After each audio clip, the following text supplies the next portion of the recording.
What's up, fam? Grand Rising. Hold on, let's get like the lighting. What's going on here? Like, there we go. What's up, everybody? Let's wait for the fam to come in. So we're going to be talking about the new moon in Virgo. I think. Is that better? I think that's like better. Oh, look, I got my little Jerry curl. Yeah.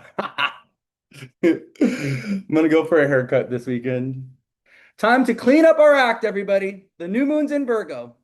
Virgo season is upon us. Time to do your dishes, do all your laundry. Welcome, everybody coming in. Thank you for being here. So I'm really excited. We're going to be talking about the astrology of our new moon that is going to be this evening. It is currently August 22nd of 2025, 12 p.m. Pacific time. We are starting this live. Thank you for being here. I'm really excited to go over this new moon with you guys. Are you guys feeling the energy? Are you guys feeling the shift? Are you guys feeling Uranus at work right now? We're feeling very excited. We're feeling very nervous. We're feeling very rebellious. We're feeling like we want to free ourselves. We want to emancipate ourselves. We're feeling like we don't want to listen to our boss. We don't want to listen to our parents. We don't want to listen to our spouse. Hello, I got the live prompt. I didn't get the one on Monday. It's okay, you can always go back and watch it. So, this, like I said, this will be posted to YouTube by this evening. Okay, so we have a new moon in Virgo today, right as the sun goes into Virgo. The moon and the sun go into Virgo at the same time. And we are dealing with this new moon that is inviting us to radically update ourselves in some type of way. It's so interesting because this new moon in Virgo, it's at 0 degrees Virgo. It's disposited or being ruled by Mercury in Leo, right? And we just had a Mercury retrograde in Leo, and that's what Leo season was about, right? Leo season, which featured the Mercury retrograde in Leo, had us doing a deep dive into our identity, into our passions, into our sense of purpose, and had us take a look at our self-confidence, right? Like our ability to shine, our ability to glow, our ability to take up space, our ability to command a room. And so what's so interesting about this new moon in Virgo is it's kind of the launch pad, or it's the emancipation point, or I would even say it's like the action point for whatever your Mercury retrograde in Leo was showing you. Like whatever information you got over the last 4 weeks, while Mercury was retrograde in Leo, right? During Mercury's retrograde in Leo, as Mercury has been in Leo, he's having an extended stay in the sign of Leo, right? Like we're being invited to apply what we've learned. We're being invited to take that information and actually apply it to our everyday life, right? And when we're talking about a new moon in Virgo, the sign of Virgo, miss you, Louie. My family was asking if you're okay because they don't hear your voice in my house as often anymore. Yeah, I haven't been doing that much. I have a very interesting relationship with like social media and like my content and stuff, and I go in waves. Like I'll go really hard for like a month or two or three.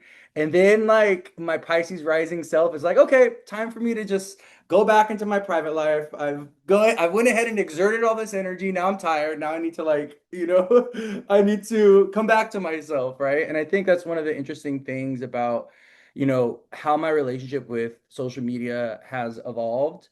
There's times where I feel incredibly productive and I feel incredibly social and I want to put myself out there in the world and I want to be seen. And then there's other times where I'm just like, you know, I don't want to be seen, like I kind of want to be a Pisces rising, Scorpio, Sun, Mercury, Venus. It's like I just want to be in my own world, want to be in my own reality, want to be in my own energy, right? And we all have a different relationship with social media. We all have a different relationship with our 10th house and our public image, right? And I think that's one of the things that I have kind of had to take a look at, I know we're going a little off topic here, but someone was like, "Oh, we miss you." Um, as one of the things I would take a look at is like, what is my relationship with like my 10th house? What is my relationship with my work? What is my relationship with like social media and things like this? And how is that evolving or changing? And because the one thing about me, right, because I, come from a career in banking and stuff, I used to like burn myself out working like 10 hours, what felt like 10 hours a day. And I would be, seeing client after client, and I'd really allow like my job or my work to like take over my life, you know, and I can't help that. I think it's a Capricorn moon thing. So, you know, for me, doing this work now, and being a full-time astrologer and tarot reader and stuff like that, right? Um, my relationship with work is different, and I'm in a place where I don't want to exhaust myself or burn myself out. I don't want to put myself under all this unnecessary pressure in order to like perform and show up, right? And I have to kind of honor what is authentic and true to me, you know. And it's crazy because like sometimes I feel guilty or I feel bad if I don't post for like a day, or if I don't post for a week, or if I take a break from social media. Like I go through a lot of inner, you know, frustration and like guilt and stuff. And I don't want to feel that way. I don't want to have that type of relationship with my work. So, you know, so sometimes I just need to like step away from it and like let it be, you know what I mean? So, and I think the other piece of it is social media, even though it's a big part of my business, it's not actually the primary way that I get business that I, you know, because my business is really about me being a reader and doing readings, right? Like that is my primary income, and that's my primary purpose is actually doing astrology for people and doing, you know, readings. You know, I do 2 to 3 readings a day. And so it's like my energy, you know, isn't being put towards social media, right? And I think that's the thing, like with this new moon in Virgo, which this is a perfect topic for the new moon in Virgo because Virgo, right, is our day-to-day habits and our routines. But Virgo is also our work and our relationship to work and how we interact with work and what it means to us, right? Virgo, the sign of Virgo trines Capricorn and it trines Taurus, right? And so with the sign of Virgo, you know, we're thinking about with that trine to Capricorn and that, you know, if we think about Virgo being the sixth house energy or a sixth house energy, it's about our 10th house, right? Virgo blends or it leads us into our 10th house, which is about our career and our public image and the way that we work and offer our services to the world, right? Like the work that we do. And it's interesting because I really do feel like with the South Node in Virgo, now that we're moving into eclipse season, we have this new moon in Virgo, right? It's like our relationship with work is being radically updated and is evolving and changing. How we serve others, right? And how in kind of like that energetic push and pull, that energetic give and take, right? With our job and with our work and with how we serve others, all that's being updated. All that is where it's radically transforming in some type of way, right? Like our relationship to work is changing, and even how we go about working. And this is one of the things I've been talking to a lot of my clients about is like, you know, the job culture that we've known before, that we've known, like that we grew up with, it's evolving and it's changing. And, you know, the type of jobs that are available to us, those are changing. We're seeing a lot of jobs leaving. You know, we're seeing a lot of jobs exiting. The type of work that many of us, the types of jobs that we had before, like those are evolving, those are changing, those are leaving. And so there's like this radical update happening with our relationship to Virgo energy, right? We're seeing it collectively, we're seeing it society wise. And I really do feel like this new moon in Virgo is really asking us, like, you know, it's initiating us, it's propelling us, it's having us confront this truth that, you know, our society is evolving and changing in like a radical way, right? And the reason why it's this new moon in Virgo is so important, or it's, you know, it's kind of like it's a new energy, something new. This new moon in Virgo is like it's like bringing this new timeline, this new era, this new energy that we haven't experienced before. Is because this new moon in Virgo is squaring Uranus and Gemini, who's at 1 degree, right? Um, looks like I'm sweating, but I'm not. I just got out the shower and my hair is wet, so okay. Um, but it's initiating us into this new timeline, and that square to Uranus, this is our first lunation that we're having that's aspecting Uranus, who just went into Gemini, right? So this new moon is kind of may give some of us a preview into what the next 7 years is going to look like, or even what is shifting and changing in terms of, you know, what Uranus and Gemini is going to mean for us in our chart. right? So I think it's really important to take a look at your Virgo house with this new moon and to take a look at your Gemini house, especially if you're a mutable sign, right? If you're a Pisces, Virgo, Gemini, Sagittarius, if you have, your big three in a mutable sign, or if you have a stellium in a mutable sign, this season, this new moon, and even going into the eclipses that we're going to have, because we have this very strange thing where we have two new moons, right? This month. So we have this 0 degree new moon, and then we have a 29-degree new moon, right? And these degrees, 0 degrees and 29 degrees. Welcome, Jay. How are you?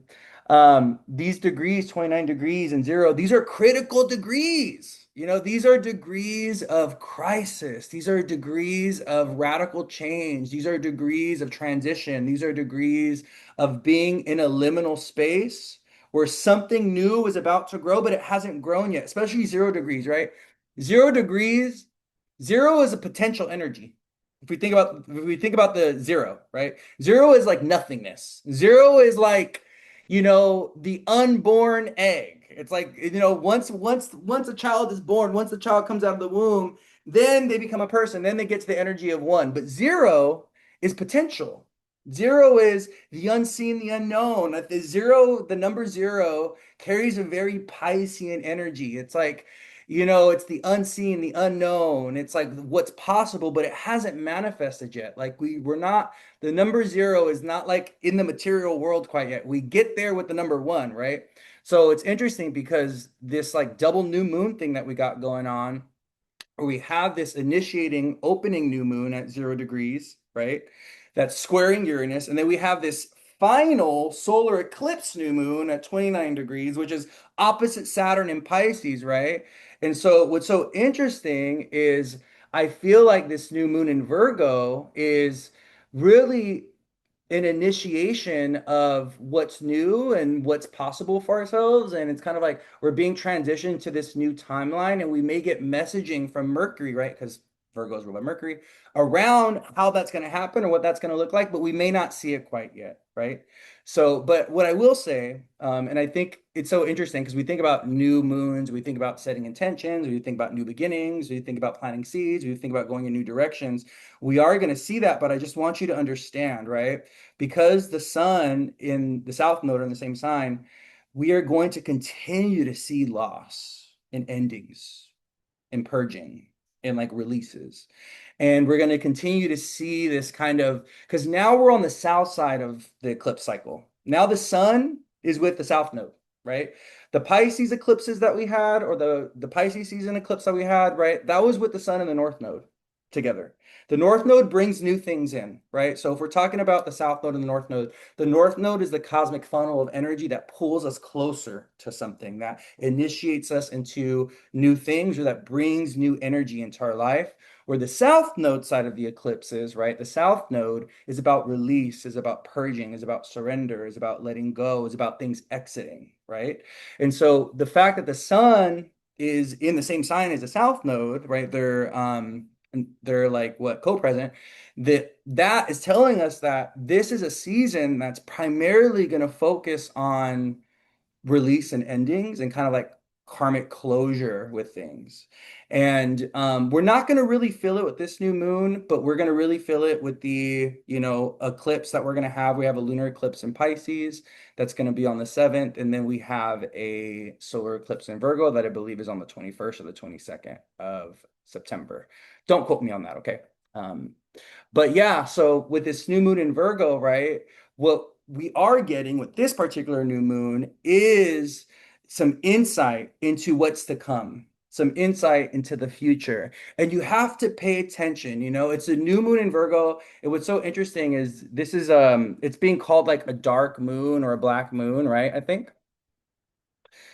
Yeah, it's a black moon. And if we think about the color black, right? Black. Yeah, it's the color black is ruled by Saturn, but the color black it's also connected to like like Cancer energy, because black is there's no color. We can't see anything. And it kind of reinforces this theme of like potential, infinite potential, the unseen, the unknown, and even us journeying into territory that's been uncharted before. And I really feel that with this new moon in Virgo, many of us, we're going into uncharted territory. We're experiencing something we've never experienced before. We're feeling this need to become someone different or to do something different. And we're going to see that reflected in our day-to-day life, right? Because Virgo is about our habits and our behaviors and our routines. Virgo is about our health. So you may feel very inspired or motivated to adopt a new health routine with this new moon. You may be inspired or motivated to take your career, your job, or do a new type of work, or to initiate a new type of service, right? You may feel inspired and motivated to start cooking for yourself, to start, cleaning and to organize or even like reorganize things in your life in a different way. Like this is a beautiful new moon to invite positive, healthy change into your life by changing things in your day to day, right? And this is one of the things that I always think about. It's like, if we want to bring change into our life, we gotta commit to change in a day-to-day way, and we gotta slowly ease ourselves into change, right? Too much change, too sudden, too fast, it gives us whiplash, it makes us queasy, it makes us sick, it makes us nervous, right? But I feel like this new moon squaring Uranus and Gemini, this new moon at 0 degrees, it's like initiating us into change in a small everyday way. So that's one of the things that I would leave you with, like, want you to ask yourself with this new moon is like, how can you start moving towards change in like an everyday micro way, in a small way, right? Like let's say you want to become more confident or more self-assured, you want to be able to express yourself, more, or you want to be able to go on social media and present yourself. You want to be able to take the stage and things like that. I'm thinking about this because Mercury's in Leo, right? Like the new moon is being disposed by Mercury in Leo. Then practice giving speeches, practice, recording yourself and getting used to listening to yourself, practice making content, practice the act of creation, like, practice creating music, practice your guitar, practice whatever it is, right? Because it's like that, it's like by bringing it into your day to day, by making it like by normalizing it. And that's what Virgo is. Virgo's a very normal energy, right? It's like normalizing it. Like this is routine. This is just part of my day. Like I wake up and I go to the gym. I wake up and I, do a lesson for music or do a lesson for singing, or I wake up and I create content. Like it's like you got to bring it into your day to day because then that change becomes normalized. And I think that's what this new moon is really about. So it's initiating us to change in some kind of radical new way, right? I'm gonna go read the comments really quick on here on Instagram. Oh my gosh, I'm hot. I think it's hot outside. That's why. Someone said it's good time for habit stacking.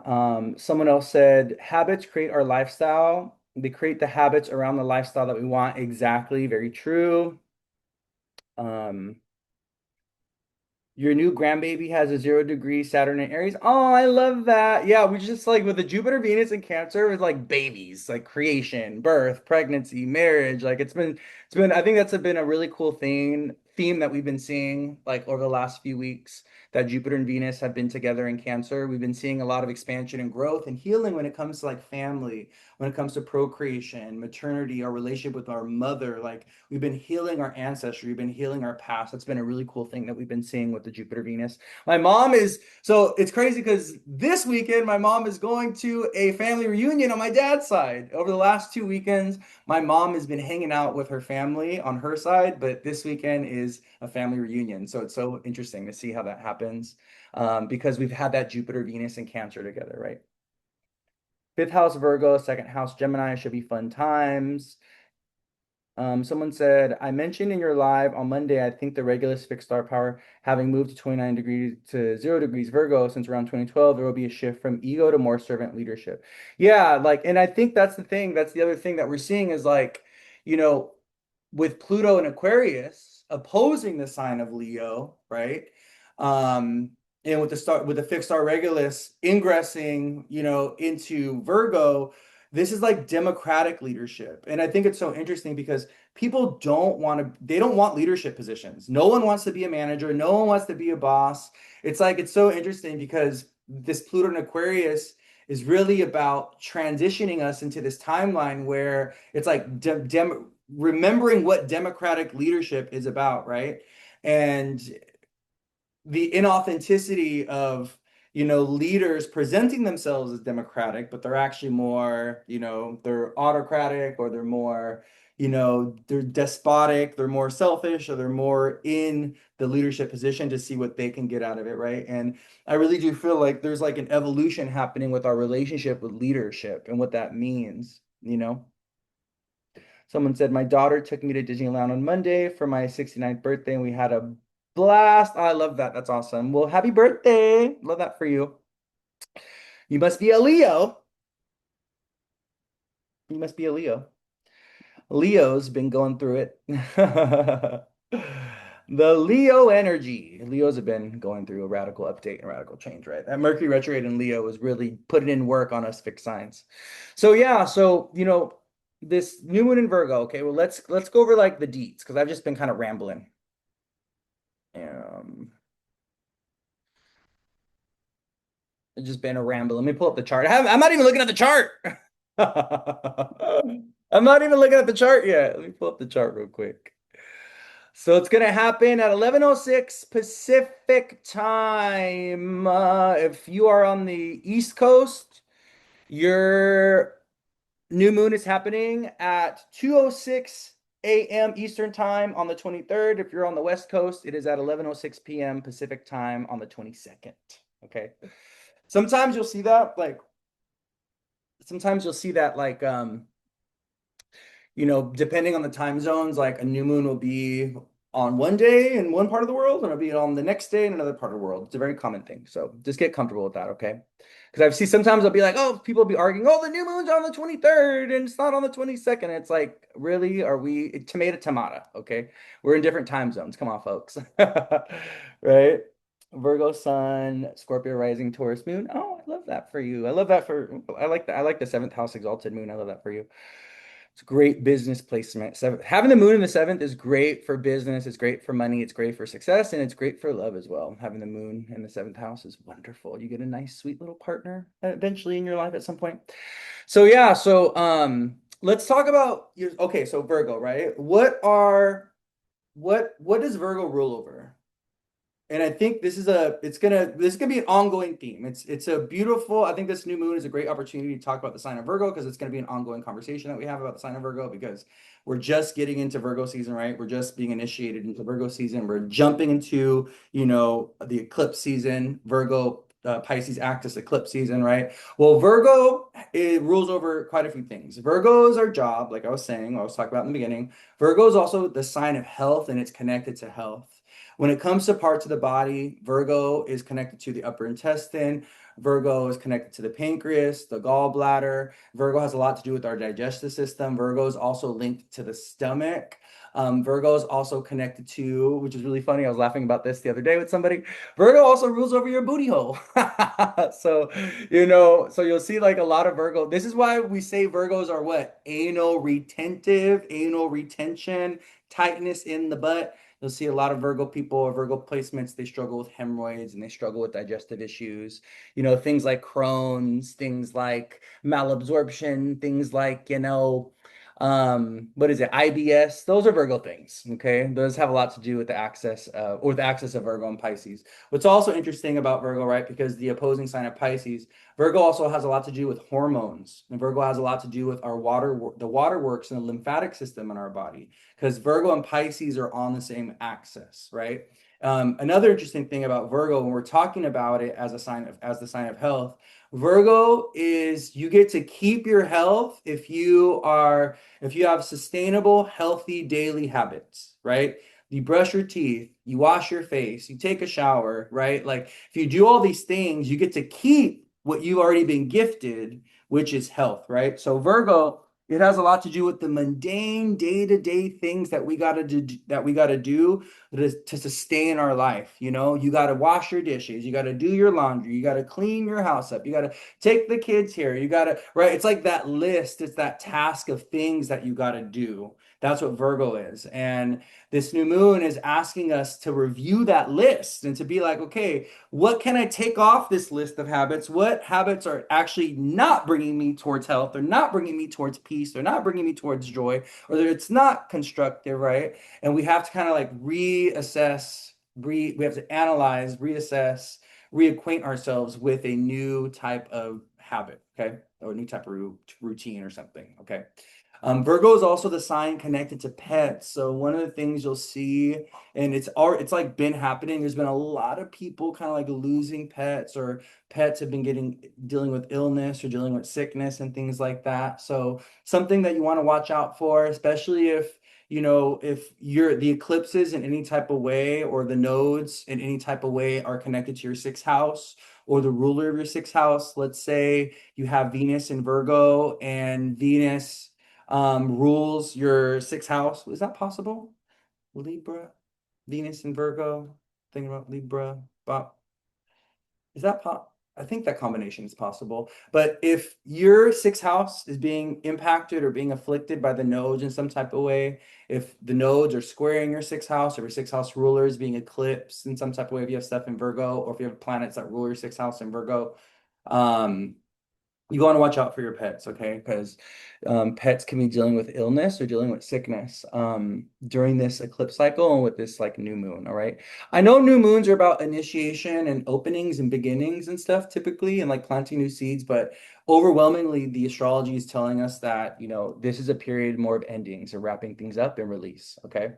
So it's just something I want you guys to understand. Oh, someone said their cockatiel passed last Monday, was 16 years old. Yeah, we're going to see a lot of passings of animals. Like there's like a karmic release or karmic closure, or spiritual release of South Node in Virgo energy. So that's what's happening. And Virgo is the sign of pets, right? So Virgo is also connected to our coworkers, the people that we kind of see every day, the people that we work alongside and things like that. So this is another area of life that can be a little sensitive. Also, Virgo is your clients. Virgo is the people that you serve or the people that you work for, okay? The people that are paying you. Whether that be you work for a corporation, whether that be you're serving clients in a one-on-one way, right? Whether that be you're serving a larger community, right?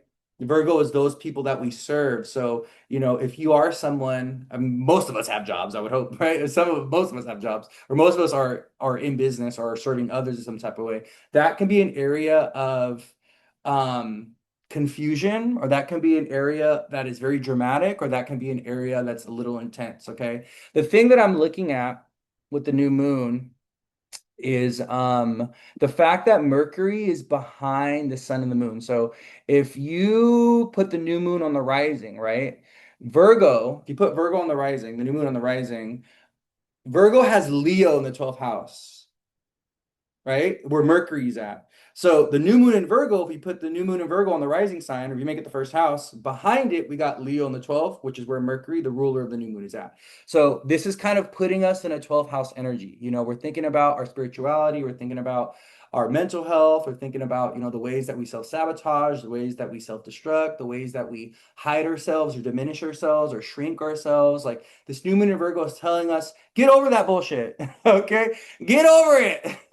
It's time for you to reclaim your confidence. It's time for you to be seen. It's time for you to know who you are. It's time for you to shine and glow, Mercury and Leo.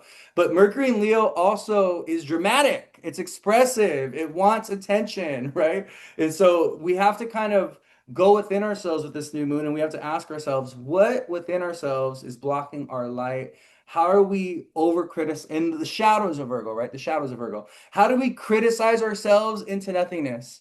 Or how do we overanalyze and overthink things until analysis paralysis, to where there's no action, there's no activity, we're not doing anything about it, right? So it's kind of like, wait a minute, wait a minute, wait a minute. It's like, wait, let's get a plan together, right? If we're going to go ahead and start or initiate or birth this new thing, let's get a plan. Let's be organized. Let's be structured. Let's at least give it a shot, right? It's not going to be perfect. It's not going to be amazing. We're not going to have it all figured out in the beginning. And that's really hard for Virgo energy, because Virgo energy, what? It likes stability. It likes structure. It likes consistency. It's like, I want to know. And that's one of the things that we see with Virgo and Gemini together, right? Because they're both ruled by Mercury. We this energy of I want to know. I need to know. I know. Like I want the security of knowledge. I want the security of information. I want the security of this is what the outcome is going to be if I do X, Y, and Z. Well, guess what? You're not getting that right now, okay? So you gotta you gotta it's a very contradictory energy.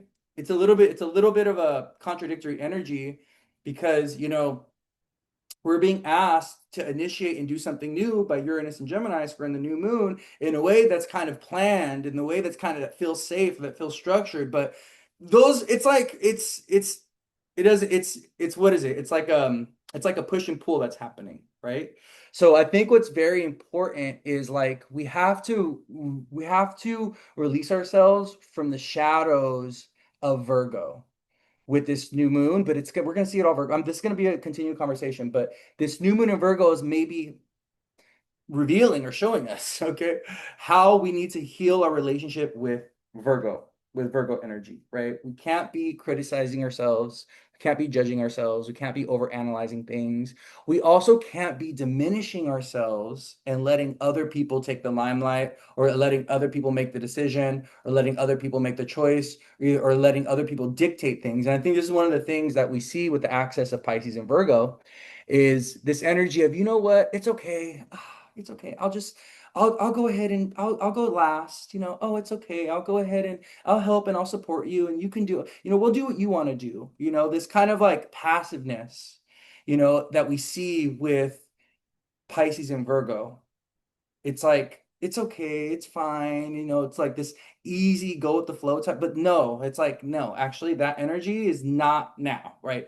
Like no, we need to be intentional with what we're interacting with and what we're engaging with and with what we want to grow or what we want to invest our time and our energy and our resources into, right?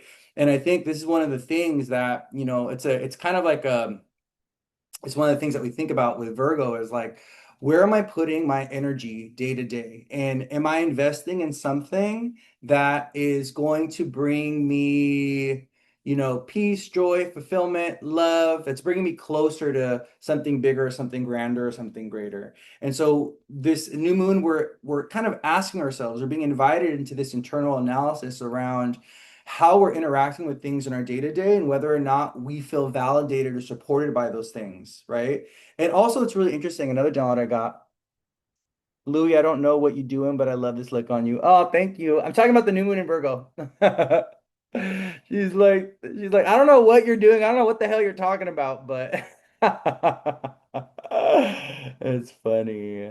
Um, but yeah, so you know, we're being asked to go into this like new direction or being initiated into a new timeline, but it's clunky, it's weird, it's funky because we want a plan, we want things to be structured, we want things to be organized, but it's not going to feel that way. And so I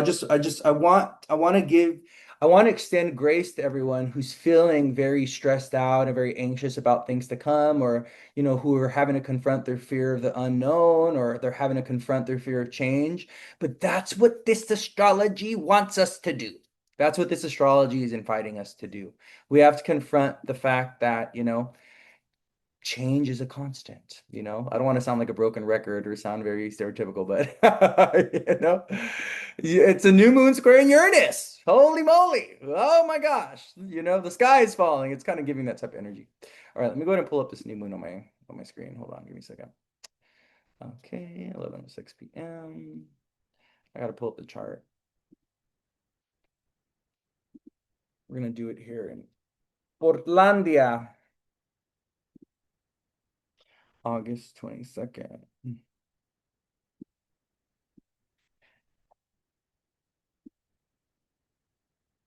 Okay.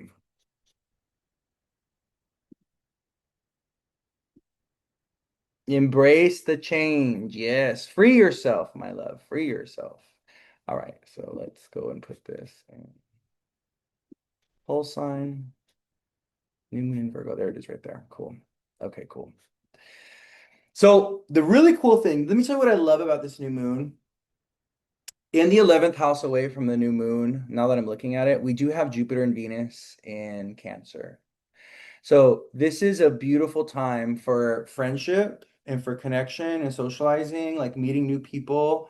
and meeting people that are really like that nurture you, that pour into you, like connecting with people that really care, right? Or they're aligned with your spirituality, they're aligned with your faith, or they believe in you, they value you, they appreciate you. So I think this is a beautiful new moon for actually initiating and engaging in new relationships and kind of asking ourselves, like, who are we surrounding ourselves with, right? We're exiting this full moon in Aquarius, right? Which was about friendships and was about our social circles and about the groups that we participate in. And now we have this new moon in Virgo that has Jupiter and Venus in the 11th house from it.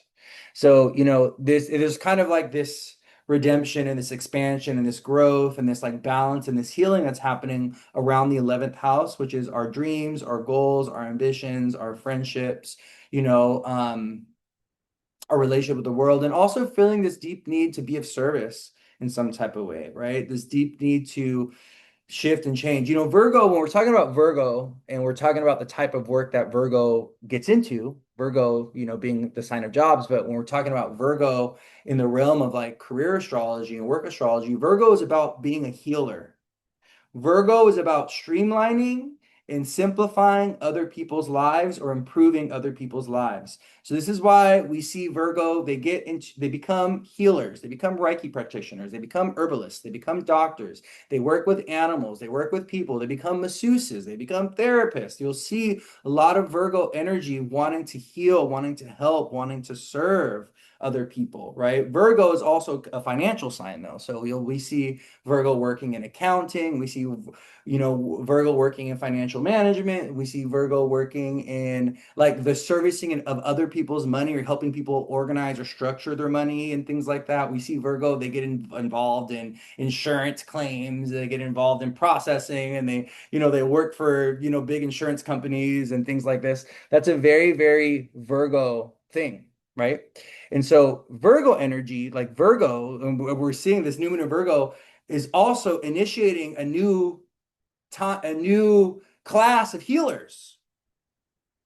It's like some people with the new moon squaring Uranus in the 10th, right? So if you got to think about it, the reason why this new moon is really focusing on shifts with changes in with like changes with career direction and with like how we want to show up in the world or how we want to like serve others or the type of work that we want to do in the world. The reason why this new moon is an indicator of like big radical shifts and changes with our career direction and stuff like that is because in the 10th house away from the new moon, if we put the new moon on the rising, what do we have in the 10th house? We have Gemini.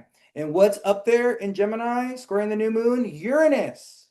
Uranus, right? In the 10th from the new moon. So that 10th house Uranus energy is like, screw this job, screw this boss. Like, I want to rebel. I want to emancipate myself. I want to work for myself. I want to do something different. I don't want to work for you anymore. This company doesn't appreciate me. This company's taking advantage of me. I don't feel like I'm getting paid what I'm worth, right? And so it's like we want to go in a new direction. We want to do something different, right? And I think we need to respond to that. We need to listen to that. If that's something that's been calling to you, especially if you're a mutable sign, if you have like Pisces, Virgo, Gemini, Sag, you're a big three, you've been feeling the call. Spirit's been calling you. Saturn has been calling you. Mercury's been calling you to be like a healer and to like go in a new direction and to like work deeply with people and to kind of free yourself from some kind of constraints of the workplace or even like the job or whatever, right? You got to respond to that. You got to listen to that because this Uranus is pulling you in a new direction with this new moon. Is pulling us in a new direction in some type of way. But it's tough. It's a little rough. And I think that's the thing that where Virgo and the sign of Virgo struggles. It's like when it's time to change or when it's time to do something different or when it's time to expand and grow, we're gonna see Virgo energy prefers what? Security, safety, stability.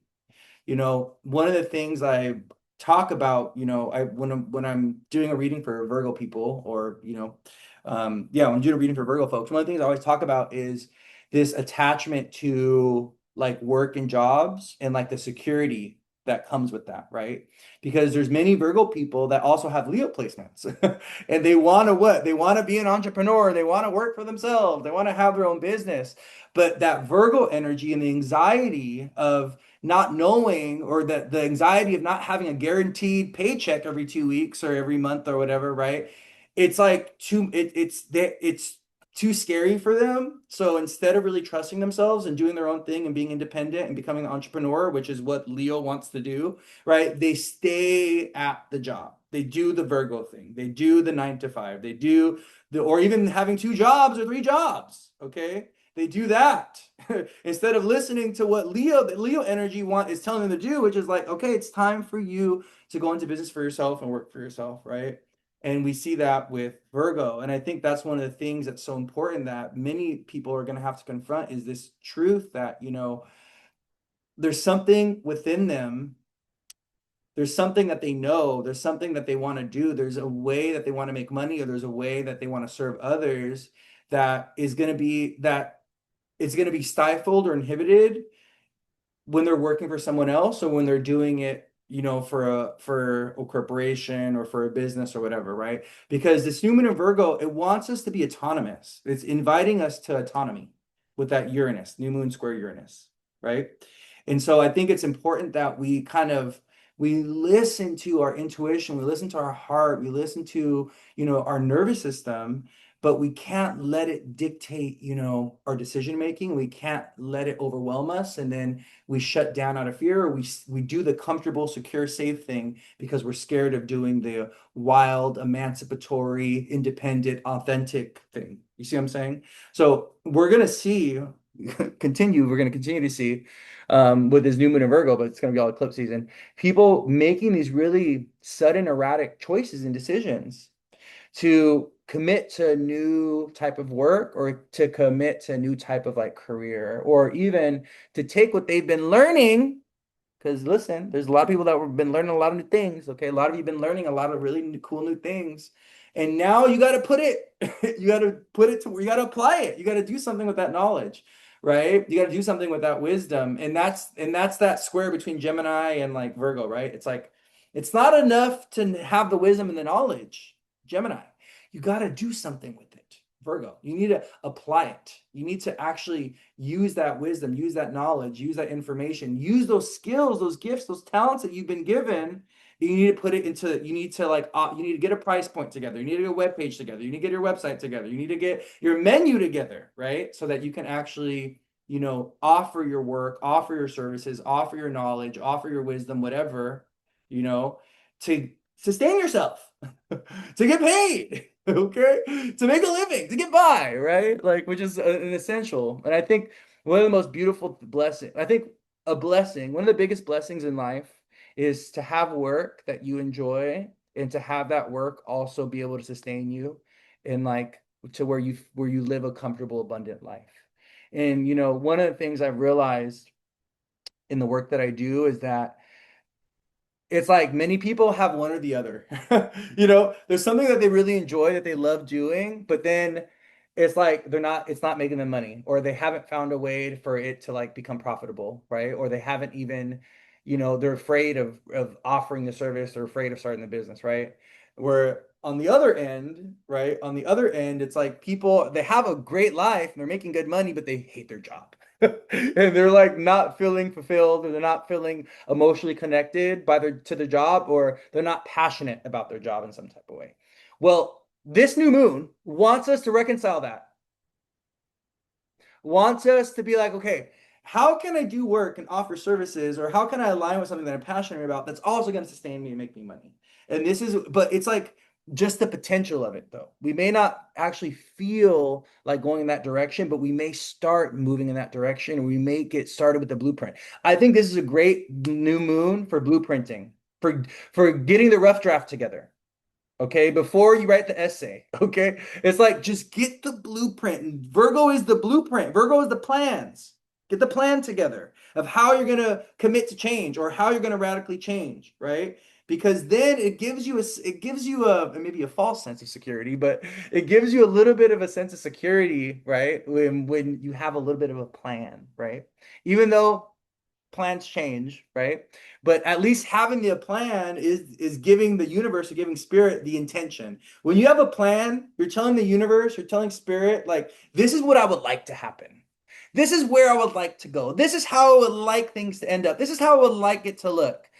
it's it may not happen or unfold exactly the way that you wanted it to, but at least you have that plan, and at least you're moving towards something, or you have a vision, right? You're envisioning something, you have an intention for it. And I think that's what plans are many times. It's plans can give us a false sense of control, right? They can do that, like, oh, I got a plan, right? But then when things don't go according to plan, we get all mad and stuff, or we get all frustrated, or we get whatever, how we respond to that. But I think we gotta have a plan, but we gotta be willing to stay flexible at the same time. We gotta be able to hold these energies simultaneously with this new moon. The Uranus and Gemini is like, expect the unexpected. You know, it may happen in a way that you never dreamed of, right? Or there may be just some radical, unexpected change that finds you. But at least but the new moon in Virgo is like, at least have a plan, you know, have an idea, have an intention, have a blueprint ready, have a rough draft of how you'd want that change to go about, or how you want that change to look. Okay. And get started with it. Just start blueprinting. I think this is a beautiful new moon for manifesting. I think, this is a new moon. This is a beautiful new moon for planting a new seed and working with Uranus. Working with Uranus. Tell Mercury, right? Mercury and Uranus. Tell Mercury and Uranus. The reason why I say Mercury is because Mercury is the ruler of the sign of Virgo. What you want, dear Mercury, dear Uranus, or at least just like, inviting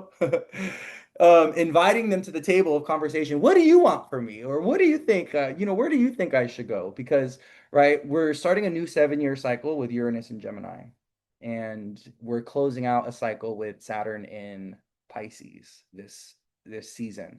But with this new moon in Gemini squaring Uranus, or this new moon in Virgo squaring Uranus and Gemini, we're starting a new cycle. We're starting a new timeline, my loves.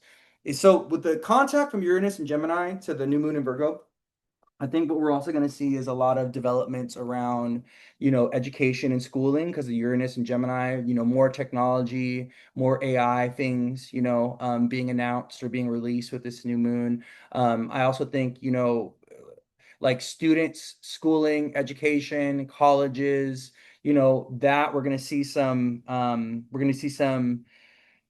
stories, or we're going to see some things happening with like how schooling or education is like evolving or changing because of that new moon in Virgo squaring Uranus and Gemini. Gemini is schooling and education, right?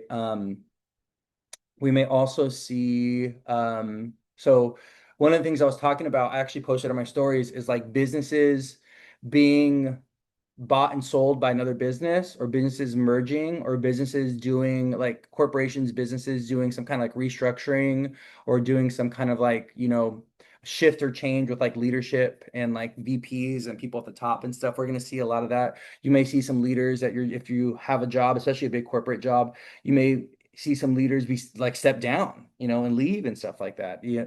I'm thinking about this new moon. It's making a quincunx to Pluto in Aquarius and Saturn in Aries. So this new moon is actually quincunxing Saturn in Aries exactly. Like, so there is a finger of God with this new moon to Saturn and Pluto in Aquarius, Saturn in Aries and Pluto in Aquarius. There's a finger of God um to there, but it's clunky and it's funky and it's weird. It's not like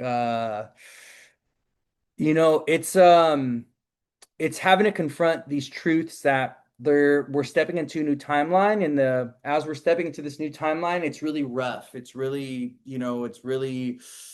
it's like we're being forced into it. We're being propelled into it. And I feel like that quincunx with the new moon to Saturn in Aries, it's like we're frustrated or we're angry about it. We're feeling a little kind of, we don't want it, we want to resist it, but we got to lean in. We don't have a choice, And so I just want you guys to think about that, okay, with this new moon in Virgo. Like there's going to be some experiences or some circumstances that we have where there's things that are out of our control. There's things that are, changes that are happening on a bigger scale, on a massive scale, that we are subjected to, right? And where we don't have agency, we don't have a voice. And I think that's one of the things that the access of Pisces and Virgo is about, and the eclipses going through Pisces and Virgo. And we'll talk more about this.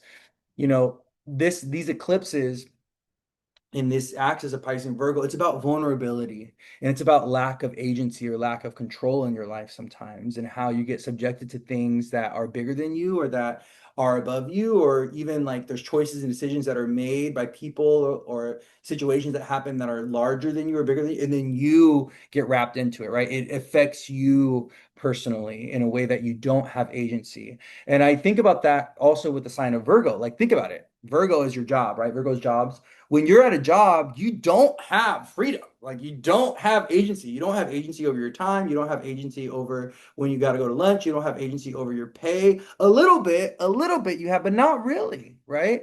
Your time is being given, to someone else. Your time is dictated by someone else, right? And so it's just something to think about because I feel like many people, starting with this new moon, but the season, are going to find themselves in situations where they don't have agency, or they don't have a voice, or where their power is revoked or taken away, you know? And it's important that you don't take it personal. You just got to understand there's certain karmic things that are like unfolding, all right? One of the things I also want to talk about is with this new moon.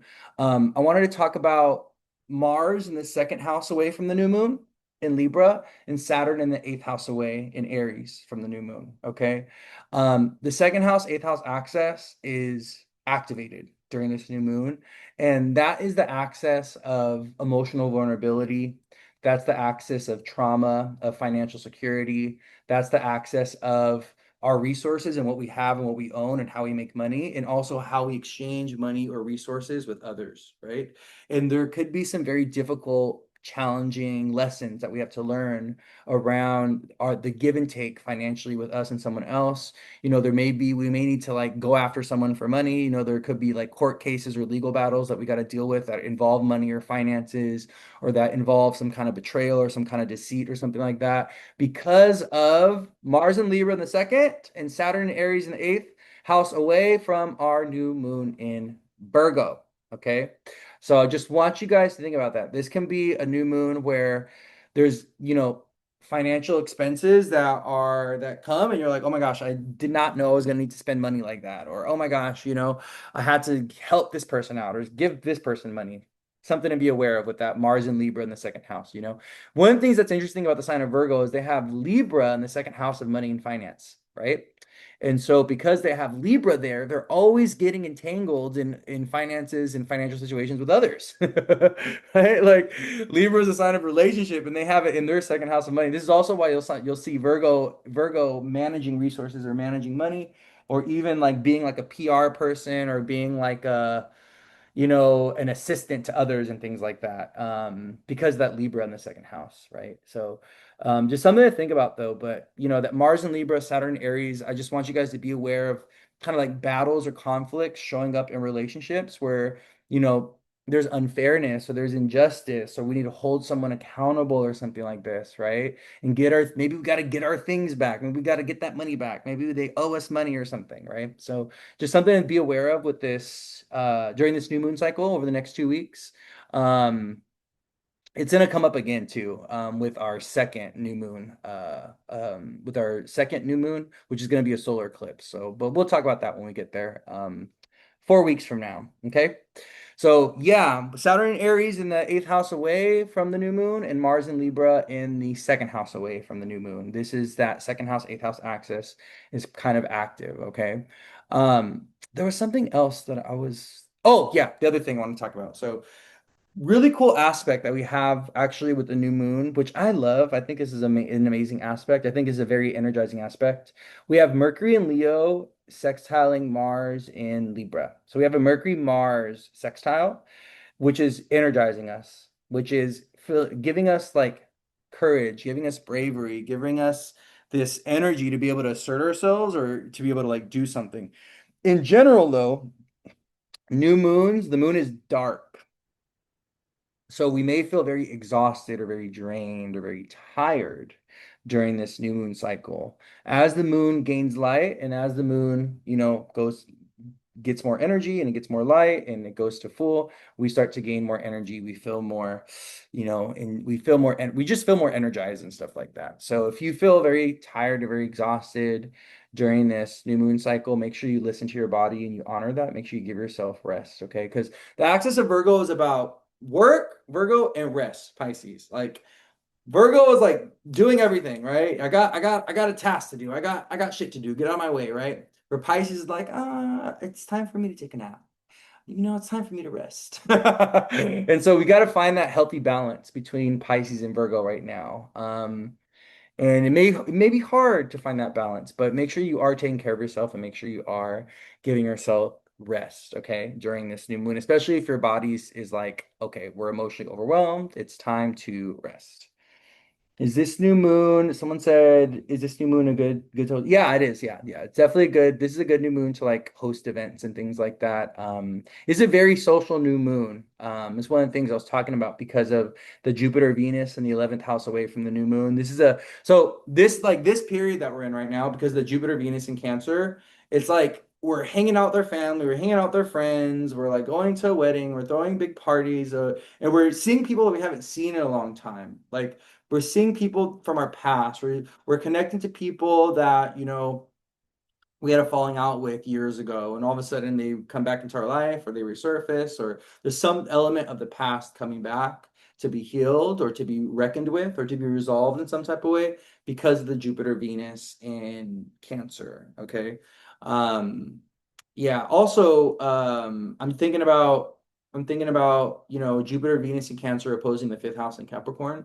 So that fifth house, 11th house access is very illuminated. It's very, there's a lot of energy. Also, Venus is going to be going into Leo pretty soon. So we'll talk about that with the week ahead astrology on Monday.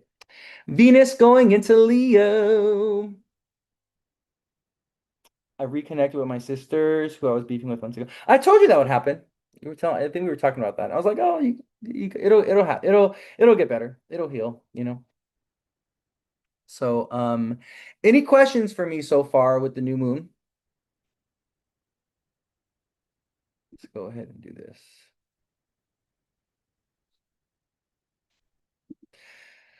So I mentioned this already, but if you are a mutable sign, Pisces, Virgo, Gemini, Sagittarius, if you have those in your big three, especially, um, this new moon is initiating radical change in your life. Okay, you're gonna probably feel it really strong. Anybody that has anything around 0 degrees of a mutable sign or the last degrees of a fixed sign, if you have anything from like 0 to 5 degrees of Virgo, or if you have anything of like Virgo, Pisces, Gemini, Sag, or if you have anything in the last degrees of like Leo, Scorpio, Taurus, or Aquarius, you're going to be feeling this new moon very, very strongly. You're getting hit directly by this new moon, and you may feel very erratic or very anxious, but you also may feel very excited and very time for change. I want to do this, I want to do that, and you feel inspired to like put plans into action or to at least start planning, what that change is going to look like. So, okay, mutable signs, you are being radically updated. You're going through a spiritual initiation. Okay, you're going through a little bit of an awakening in your life. The South Node in Virgo and the North Node in Pisces, right? This axis of Pisces and Virgo is really deepening you guys. And that South Node in Virgo, and is it's connecting us to things that are deeper, our spiritual motives, what the divine wants for us. We may be feeling omens, we may be seeing numbers and seeing symbols and having very prominent dreams during this new moon cycle because it's, that South Node co-presence. So, listen to your dreams, talk to your angels, talk to your ancestors. If there's a ghost, if you see a ghost, talk to it, ask it what its name and what it wants. Okay. Feeling very radical. Yeah. I think like honestly, I think this is the best. I think this is just like this is so good for change. Like this new moon is really, really good for change and like writing a new story or starting something new. Someone asked a question. Hold on. Let me see. Let me go back here. I think someone asked a question.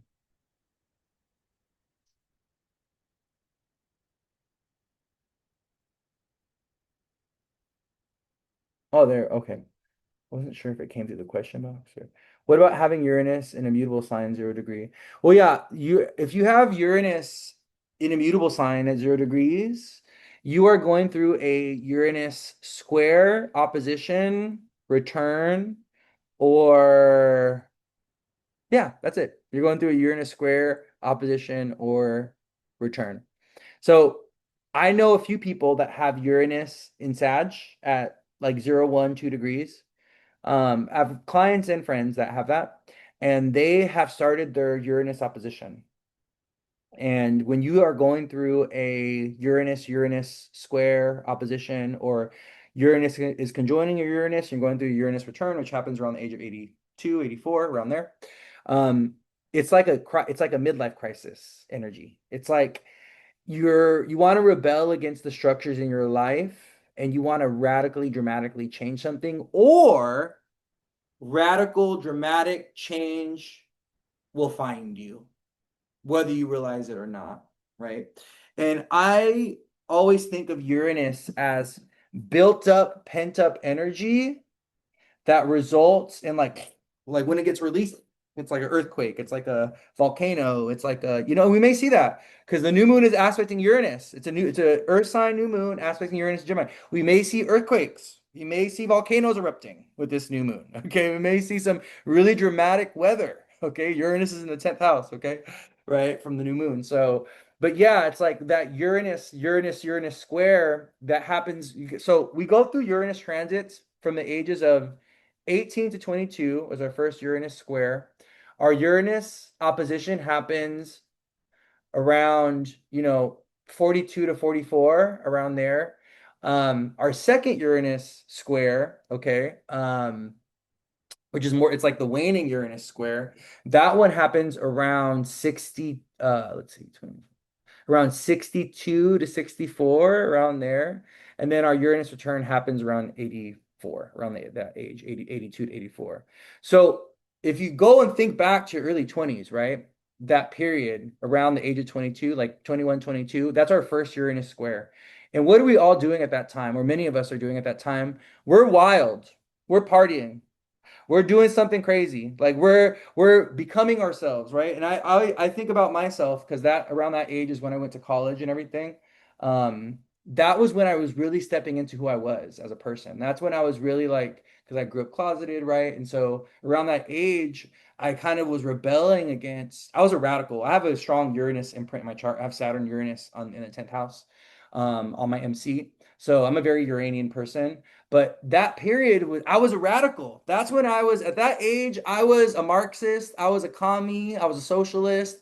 I was going to all the parades and I was going to all the, sit-ins in college. And I was a lot to handle. Okay. I had my Che Guevara shirts and I was wearing my camo and around that age, right? That's our first Uranus square.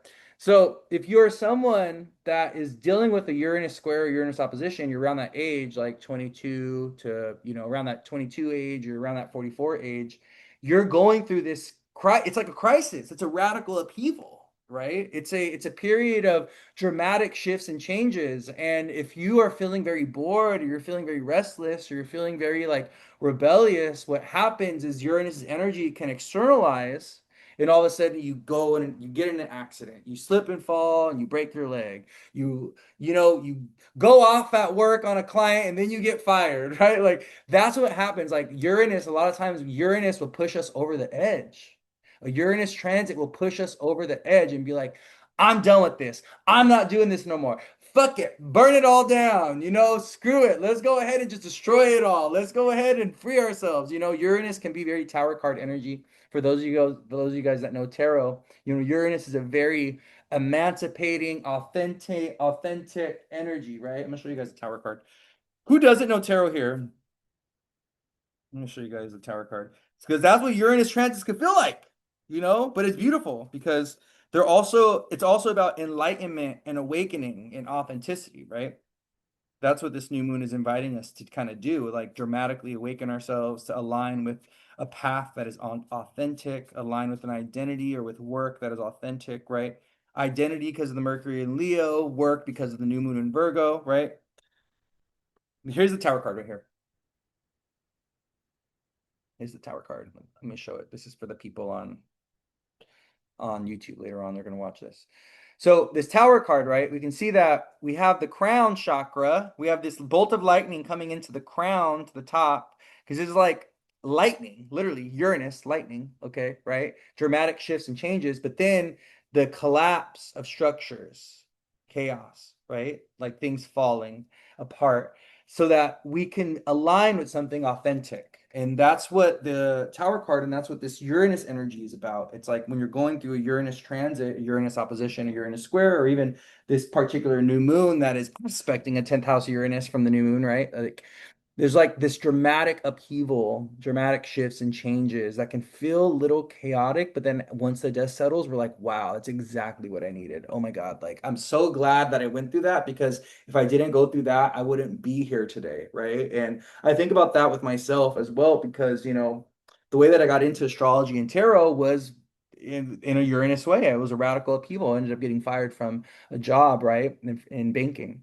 And that brought me here. And sometimes that's what Uranus does. Like if you're too afraid to make the change yourself, if you're too afraid to step into that authentic life, but the desire is strong, but your willingness and your willingness is weak and your fear is even stronger, okay? Like what Uranus will do will be like, okay, well, you're not going to do it. I'm going to do it. I'm going to do it for you. You're not going to topple this over. You're not going to exit this thing. You're not going to free yourself from this thing. You're not going to liberate this thing. I'm going to do it for you. And I'm going to do it in a way that is chaotic, that is dramatic, that is from one moment to the next, everything falls apart. That's how Uranus can feel. That's what Uranus experiences, Uranus transits can feel like, or Uranus experience can feel like. It's like that one thing happens, and then all of a sudden your entire life changes. Everything else moving forward is different, right? So something to think about. My husband is a 0 degree Gem rising, and he has Mars at 2 with Jupiter in Virgo and Pisces Sun. He stood up to his mom to the end, the ongoing narcissistic cycle, and his business is changing to use services and starting to boom. I love that. Yeah, right. Because it's like we're not interacting with these things the way that we used to interact with them anymore. And we are feeling this like, we're feeling this pull to really like stand up for ourselves and really, be authentic and really speak our truth. And think about it, like Uranus and Gemini. Gemini is communication. Geminis are aunts and uncles. Geminis are extended family, right? And that this new moon in Virgo squaring that Uranus and Gemini, maybe it is time to speak up and speak out. Maybe it is time to rebel. Maybe it is time to communicate something that is your truth or your authenticity or your experience, right? Authentic to you, what you've gone through. And confront that with somebody, especially if you're a mutable sign, especially if you're a Pisces or a Virgo, because the nodes and this new moon cycles is happening on your first house, seventh house axis, right? For Pisces and Virgo. So it's really about relationships. This new moon in Virgo and this season is going to be up relationships for fixed signs, right? Or I'm sorry, for mutable signs, especially for Pisces, Virgo. Not for Sag and Gemini though. For Sag and Gemini, this is about family. This is about home. This is about ancestry. This is about mother father things. This is about their career direction. This is about their public image. It's about their boss. This is about their leadership, right? Because for Sag and Gemini peoples, the new moon is hitting the fourth house away or the 10th house away from their placements, from their signs. My Capricorn cut me off, but I started mingling and meeting friends. I felt like I had to do this perfect, boring. Felt like I had to be this perfect, boring person, and I'm an Aquarius rising and can't be put in a box. Yeah. Yeah. So Aquarius has Leo in the seventh, right? You need someone fun. Aquarius needs someone fun, someone exciting, someone who brings them outside, someone who's very warm, someone who's very funny, someone who's very charismatic. Like Aquarius is looking for Leo. Because Aquarius rising has Leo in the seventh. That's what Aquarius is looking for, right? So Aquarius needs a little bit of, they need spice, they need excitement, they need someone who is like very chatty and who's very social. Aquarius is looking for that, right? They got Gemini in the fifth house and they got Leo in the seventh. I was too fearful to do it. Someone said I had a major Uranus opposition to my ascendant in 2008 that created a tower moment that led me to coming out. So I totally relate to what you just described.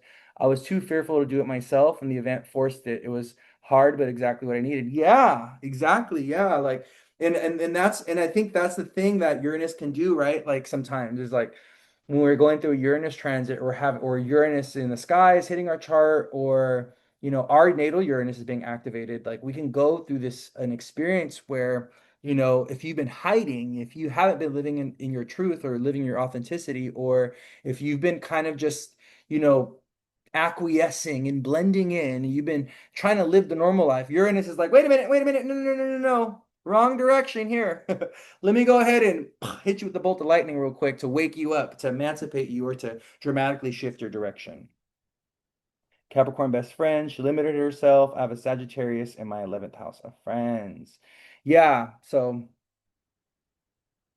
someone said, yes, I had the same opposite my ascendant at 25 degrees, then fucked me up last year. LOL Jesus. Yeah. Yeah, Uranus opposite the ascendant, right? Uranus, like, so if you're a Scorpio rising, Uranus was in Taurus, or Uranus is also going to retrograde back into Taurus, by the way. So, you know, we'll talk about that at some point. The Uranus going back into Taurus, because so Uranus and Saturn are only dipping their toes into Aries and Gemini, but then they're going to go back. Like Saturn, he's already on his way back to Pisces. He's going to be back in Pisces by the end of September, by our last eclipse, solar eclipse in Virgo, right? And then Uranus, he's in a retrograde. He's only going to go to like I think like 2 or 3 degrees of Gemini, not even that maybe, and then he's retrograde. He needs to go back into Taurus. So we're not really done with the Uranus in Taurus and Saturn in Pisces yet. We're still finishing up some narratives with that, right? But yeah, like when Uranus is going through the seventh and opposing your rising, the rising sign, your first house, right? This is your body. This is your identity. This is your personality. This is your character. Like, this is your health, right? This is the way you express yourself, like who you are, how you show up in the world, more so than your sun. Your rising sign is more that than your sun. And so when you go through a Uranus transit through the ascendant or even opposing your ascendant, well, guess what? It's time to wake up. It's time to get aligned with yourself. But you can go through an accident, you can go through a physical thing, or you can go through something that where your identity radically shifts or changes, or if you haven't been in alignment with who you really are, if you haven't been truthful really with who you really are, well, guess what? Uranus comes in to reveal it and expose it, to put you in a situation that's like, okay, here you go. Here's the truth. Here's authenticity. Like, you wanted this life, right? You were asking for this. Well, let me go ahead and do it for you because you can't do it for yourself, right? So yeah, that's a Uranus. Those are so that all came from the reason why we're talking about this is because someone asked a question about Uranus.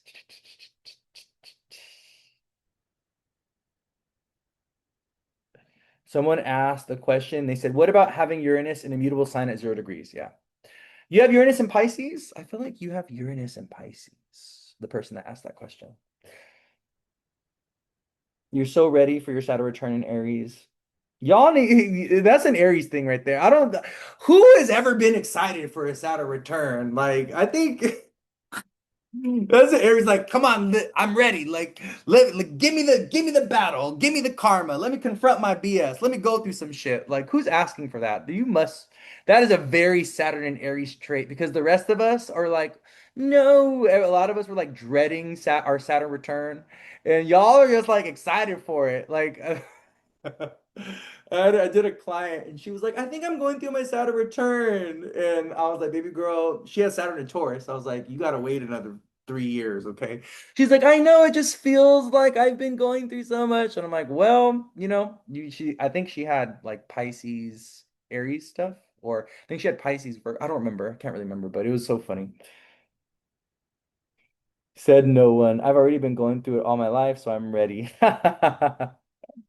Yeah, yeah. So yeah, this new moon squaring this Uranus and Gemini, there's a very, very strong Uranian imprint. And also Uranus is in a superior position to the new moon. So Uranus is in the 10th house, right? So Uranus is in a very strong position. So we're gonna feel very, erratic, very rebellious, feel very, chaotic, maybe some of us. Our nervous system is feeling a little overwhelmed. Um, with this new moon because that Uranus, that 10th house Uranus energy.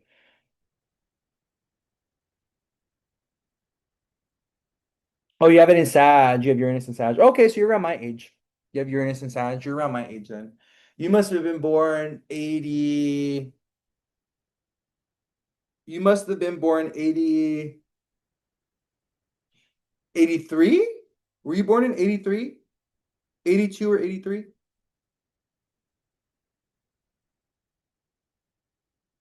And she said Capricorn with an Aquarius still. I'm gonna feel the same way. Yeah, those are a lot of you that were born in like 91, 92. You guys have that Capricorn stellium.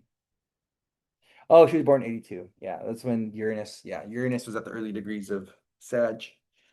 82. Uranus is going through Sag from 82 to like 88 or 89 too. Yeah, I think Uranus is going through Sag from like 82 to like 89. So a lot of us have that Uranus and Sag, you know. We're the rebels. Those of us with Uranus and Sag, oh my goodness. We are the social justice people. We got, and listen, those of us with Uranus and Sag, we have tempers. We can be mad. We can get angry, you know. The download I get downloads for like, I get like collective downloads for people that have like certain placements, like generational placements, like people that got the Pluto and Scorpio generation, you know, the Uranus and Sag people, right? The Saturn and Libra people, the Pluto and Libra people. I get downloads. And the Uranus and Sag people, a lot of them, a lot of us, I'm gonna include myself in there. We've been warriors. We've been like freedom fighters. Like we've been, you know, like social justice, fighting the authority. You know, we were there during the French Revolution. You know, we were there, you know, when Rome fell. Like a lot of us that have the Uranus and Sag, we are used to these periods. Like karmically, our soul remembers dramatic periods of upheaval in society and from past lives. Like, you know, a lot of us, we existed in periods where there was a lot of war, there was like dramatic shifts or changes happening, or there was like, you know, there was like big revolutions and stuff like that happening. And so, and then what's also interesting is there's some of us that have the combination of the Saturn and Uranus and Sag, right? So we double down on that kind of like authority, that resisting authority energy. So yeah. But yeah, so if you do have Uranus and Sagittarius, you are starting your Uranus opposition. So if you have Uranus and Sagittarius like myself, Uranus and Gemini is the initiation or the beginning of your midlife crisis, right? So if you were born around 82, if you're born in 82 and you have Uranus and Gemini or Uranus and Sag, your Uranus opposition is like happening right now. You're going to feel it really like right now, you know, you're going to feel it over the next few years. Also, a Uranus transit takes about it can be like about 6 months to like a year that you go through Uranus transit. So that's another thing to keep in mind. You're going to be going through Uranus return for the cycle of 7 years that Uranus is going, because the Uranus takes about 7 years to go through a sign, but you're going to feel it and experience it most directly or most intensely in your life. You're going to see it manifest in your life during your Uranus opposition. So you got to kind of look at your chart and look at the where Uranus is at in the sky and take note of those that time period that you're going to be going through your direct Uranus opposition. Is this a new moon good for is the new moon good for relationship start? Yeah, well, there's a lot of people like getting engaged, getting married, and a lot of people like falling in love. I love that for you guys. A lot of people like starting to date and stuff because of the Jupiter, Venus, and Cancer. So we've been seeing a lot of people initiate or begin new relationships. And especially like cardinal signs, okay? So Capricorn, Aries, Libra, and Cancer. Those are, they're starting like new relationships and stuff like that because the Jupiter, Venus, and Cancer, or they're like meeting new people and stuff, you know. Yeah. I will say though, a lot of the relationships that are manifesting right now, or a lot of like the new connections and people that we're meeting right now, a lot of that stuff, a lot of like the new people that we're meeting right now, there's an element of like fate and destiny, and there's an element of like karma. Like, your souls are tied together and you have to meet this person because you have to experience something, you have to go through something. I have Mars in Cancer, and people always say it's not a good thing or a hard placement. Yeah, it is. It's a hard placement. Yeah, Mars in Cancer is a hard placement. Because when a woman has Mars in Cancer, she's dealing with emotionally unregulated men or emotionally immature men, or she's dealing with people in her life, especially men in her life. Usually, sometimes it comes from the mother. Usually Mars in Cancer comes from, it can come from the mother, but many times it comes from the father.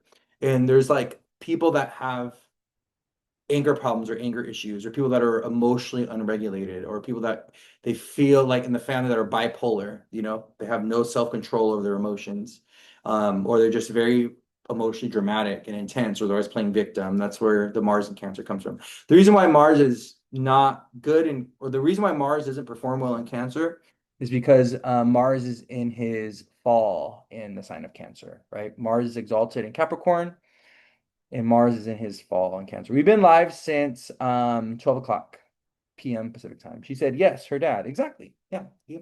So what happens is the reason why, right, Mars in Cancer is rough is because usually people that have Mars in Cancer, they're growing up in an environment where there's like a lot of arguments and there's a lot of emotional dysregulation and there's a lot of, people that it's like, and so it's interesting because people with Mars in Cancer, they typically they typically develop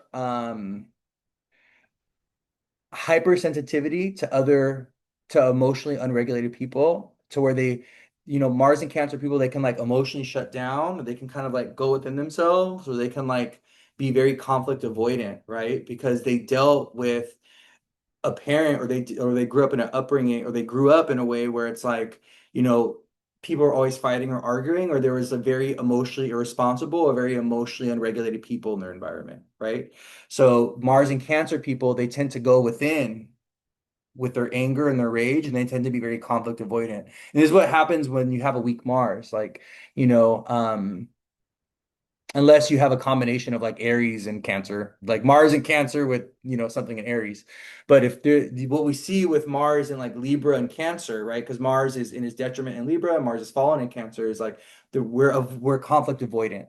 We don't want to assert ourselves. We don't want to deal with conflict, right? Because it's like we're dealing with people that are emotionally immature, or Mars and Cancer is like we don't want to piss people off. We don't want to make people mad. We don't want to subject ourselves to like emotional abuse, emotional neglect, or emotional discontent, right? That's the Mars and Cancer. So we avoid the conflict. Where Mars and Libra is like I want to maintain the peace. I don't want to create peace, or I don't want to create disharmony. I don't want to create conflict, right? I don't want to have to deal with that point of tension or that point of conflict with others, even if there's injustice, even if there's inequality, even if there's imbalance, right? I don't want to deal with the conflict of the war, right? So this is why Mars is in detriment and fallen in Libra and Cancer, because the way that Mars is trying to exert his energy and the way that Mars is showing up is in a sign that he just doesn't, those are signs that he doesn't do well in. It's the same, like Mars and Cancer is like having a fourth house Mars. It's a very similar energy. It's like the fourth house is supposed to be home, what's comfortable, what's safe, and what's secure. And then you have Mars in the fourth house, or Mars in Cancer, and home is not a safe place. Family is not a safe place. Mom and dad are not safe. The home environment is not safe in some type of way. And that's why Mars is falling in Cancer. Does that make sense? Let me see what people are saying. No, we're kind of deviating a little bit from the new moon in Virgo, but I've kind of, I think I've wrapped up. I've finished what I wanted to say about the new moon. Oh, thank you buying a badge, my love. Thank you for buying a badge. If you want to buy a badge and support me, I would appreciate that. No obligation though, no pressure. Someone said, so this is the person that said that they have Mars in Cancer. She said, I've been having dreams where I speak up in my dreams to men. So it's something I've been working on and I feel like I'm making progress. Yes, you gotta develop that emotional expression, right? You gotta learn to talk. You gotta learn to assert yourself and learn to express your emotions. If you have Mars in Cancer, you can't internalize your emotions, because if you internalize your emotions, you will make yourself sick. You will end up getting, you'll end up getting stomach pains and stomach ulcers, and you'll end up getting migraines and headaches, and you'll end up being very anxious and very stressed. And you'll also, you'll explode. You'll emotionally explode. Like you'll have a breaking point. And Mars and Cancer people, when they like internalize all their emotions and they repress their anger and stuff, when there's a breaking point, when they reach their emotional capacity for bullshit, oh, they explode. and it is crazy, you know. Mars is well in Virgo.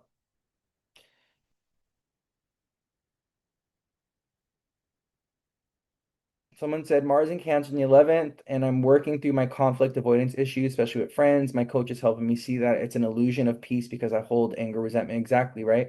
So we avoid the conflict, we internalize the conflict, and then we wrestle with it within ourselves, and we're like, oh, I should have said this and I should have done this. And then eventually, if that conflict, right, that unresolved, if that conflict is continuing to find us, or if the situation is continuing to present itself, we reach a breaking point and we fucking explode at some point, right? And then the person is like, well, I didn't even know that this was a problem. This was an issue. Why did you talk to me about this 3 years ago, or 10 years ago, or 3 weeks ago, or 3 days ago? Like, why are you bringing it up now? And it's like, well, because I reached my breaking point, right? And like, that's what happens. What we see with Mars in Libra and Mars in Cancer is like the internalization of the conflict out of avoidance, and then eventually there's a breaking point. Mars, so someone said I developed rosacea on my face from all that holding it in. Yeah, you hold in that anger, you hold in Mars energy, your face turns red, right? Think about it. Mars rules the color red. Mars is connected to the blood vessels, right? Mars is connected to inflammation and heat. So if you internalize anger and heat and rage, well, guess what? It's going to manifest in different ways. You're going to get rosacea, you're going to break out in acne. You're going to have headaches and migraines, like you're going to have the sweats, like you're going to feel hot. You're going to have, like digestive issues. Like it's going to show up in a lot of different ways. It shows up as inflammation in the body though. Mars does well in Sagittarius. Mars does well. So Mars does well in Earth signs other than Taurus. Mars does well in Virgo and Capricorn. He's very productive. He's like getting shit done. He's like, get out of my way. And he does well in fire signs. He does well in Leo, Sag, and Aries, right? Mars loves being in fire signs. When he's in an earth sign, especially like because he's exalted in Capricorn, so he does really well in Capricorn, but he does well in Virgo as well. Because when he's in earth signs, not so much in Taurus, but he does well in Capricorn and Virgo. Um, when he's in those signs, his energy is being grounded and directed and structured, and it's like his energy is being like is being channeled in a and earth energy, earth element grounds Mars and it focuses him. It gives him a task, it gives him a job. So I always think of Mars and Virgo, people that have Mars and Virgo, like they have a job. Like their Mars has a job. Their Mars has work to do. So Mars and Virgo people are like on it. They're incredibly productive. They're like, I got shit to do, get out of my way. I'm doing this, I'm doing that, I'm doing this, I'm doing that, right? Yeah, the 12th house is very contradictory for planets that are action oriented, like the Sun, Mars, and Jupiter. The 12th house is a house that depletes and that diminishes and that deprives and that exhausts. So when you're thinking about 12th house planets, you want to think about your planets in there if you have 12th house stuff going on. Those planets are deprived. They're exhausted. Okay. They're being diminished in some type of way. They're also being suppressed. Okay. They're being repressed, suppressed. They're internalized. They're withdrawn, right? Their energy is not as strong and not as forceful. The 12th house, it diminishes, it weakens, it deprives, it kind of exhausts. It also dilutes. So Mars's energy and the sun's energy is diluted, is scattered, is kind of like, right? Because the 12th house, if you think about it, right, the 12th house is an energy that kind of is ethereal and it's very kind of intangible. It's very dreamy, it's very wishy-washy. And Mars and the sun are planets that are very like, I'm here, look at me, like Sun Mars, like I got shit to do. They're sure of themselves. They're very, they're strong, they're powerful, but you put them in the 12th house and you get this kind of like a wishy-washiness. You get a deprivation, you get a, confusion, you get a, like the sun in the 12th house is like, who am I? Like I'm nobody. I'm just a part of the world. I'm just, who am I to deserve recognition? Who am I to deserve attention? It's like, I'd rather just be at home by myself. I don't want the limelight. Like that's the 12th house sun. And the 12th house Mars is kind of like, I want to do this thing. I want to exert energy. I want to, be courageous and brave, but no, like, who am I to be someone that is ambitious? Who am I to be someone that is assertive? Who am I to be someone that is, powerful or strong, right? And so what we get is we have to develop a spiritual relationship with the 12th house planets, and we kind of got to go into the depths. I always think of 12th house planets as being like on the ocean floor. They're like on the bottom of the ocean. And we got to go find them. If you have 12 house planets, it's like you got to think about it like this. You got to go into your unconscious, subconscious depths. You got to dive into the ocean. And you got to go to the bottom of the ocean and you got to recover those placements. You got to find them. You got to develop a relationship with them. You got to discover them because they're lost in the ocean. They're out at sea. They're like in the cosmos. They're in the ethers, those planets. Does that make sense? I'm trying to give you guys a metaphorical explanation so that you guys can understand the energy of having planets in the 12th house.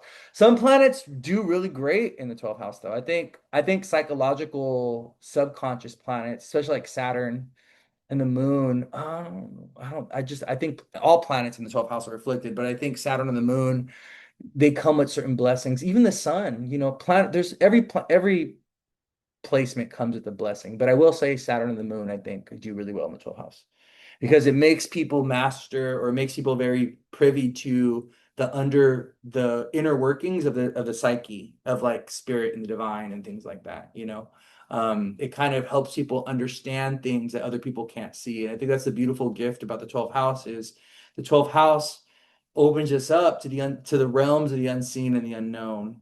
You know, it's like the 12th house it gives us access to the unconscious, subconscious realms, or even to the unconscious, subconscious aspects of our reality. Like for instance, like 12th house people, they can see connections or see things in like the everyday world, or they get messages from like spirit, like they get messages from like the numbers and like a butterfly lands on their shoulder and they're like, oh my God, this is what this means. Where other people that don't, I don't want to say that don't have 12th house placements, but people that don't have like access to like the 12th, 4th, 8th house parts of their chart, they're just like, oh yeah, look at a butterfly's lying on my shoulder and it doesn't mean anything. But then like, 12th house, 8th house people are like, oh my God, this is my aunt. This is my Aunt Nancy who passed away that landed on my shoulder, and it's like a very profound spiritual, emotional thing for them, right? Because they understand, like they have access to the unseen, unknown realms of our reality, right? And this is why also 12th house people dream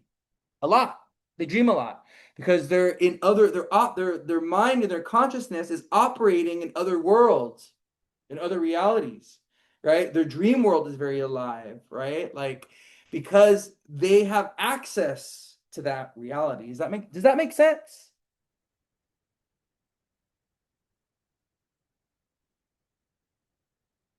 Let me go read what you guys are saying here.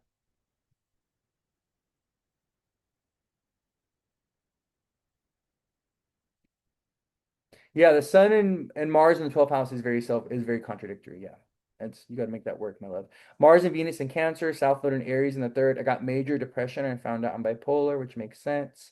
Oh, I hope you're working through that.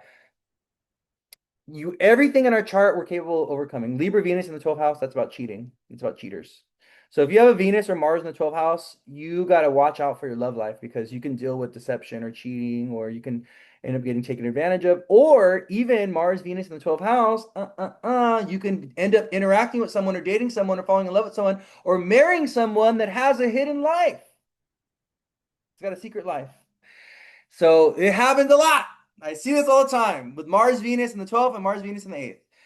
People that have those placements, they're like, oh, I love this person. This person's my soulmate. Well, did you know that they're married with 3 kids already and they've been married for the last 5 years? Because that's right. So that's a thing. That's a thing. Okay, let me go and see what other people are saying. Hold on.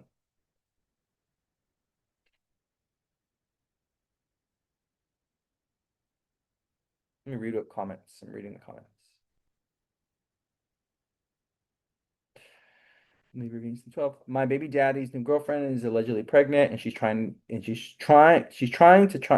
get a peace order against me. She thinks I care. LOL. Yeah, the legal stuff. Mars and Libra is going to be bringing up a lot of legal issues. like a lot of court case stuff, or a lot, or that stuff is going to be moving along. I'm thinking about the Menendez brothers too with the Mars and Libra. I'm thinking about how they both had to go to it's not really a court, but they had to go and they were subjected to the parole board. 12th house sun and Mercury. I'm a Cap. I'm such an undiscovered spiritual whirlwind of talent. I'm very behind the scenes. Yeah. You have Mars Uranus conjunction in the 12th. Yeah, you got to watch out for men. If you're a woman with the 12th house Mars, you got to watch out for men that are homeless, falling in love with men that are homeless, that are drug addicts, or that sell drugs, or that have a prison history. You guys, that's you. Mars Venus in the 12th house. You like those? You guys are the ones on like on the what is it? Inmate pen pal thing. Idaho, what is it? It's like inmate pen pal thing. That's the 12th house, Venus, Mars. Inmate. What is that? Yeah, write a prisoner. Y'all on writeaprisoner.com. That's you guys. Inmate pen pal listings. That is you right there. Um, someone asked, when discovering them, do you want to leave them down there or bring them to the surface? You want to bring them to the surface, right?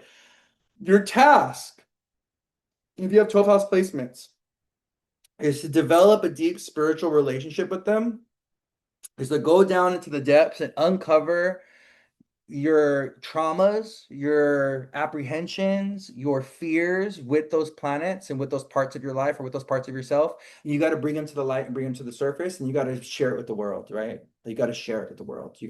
It's like bringing it out of the darkness into the light, bringing it out of the 12th house, into the night. Out of the darkness into the light, out of the 12th house into the ninth. I love that. Listen, I'm writing an astrological poetry book. That's gonna be my first poem. Interesting with my sister is like with the sun and with Sun Jupiter in the 12th house. Even though she's a Leo rising, she doesn't seem like one. Yeah. Someone said that's such a good analogy, Louis. My whole life I've been obsessed with shipwrecks and sunken treasure, and I have the sun in the 12th. Yeah, it makes a lot of sense. Because it's like the 12th house is like things forgotten.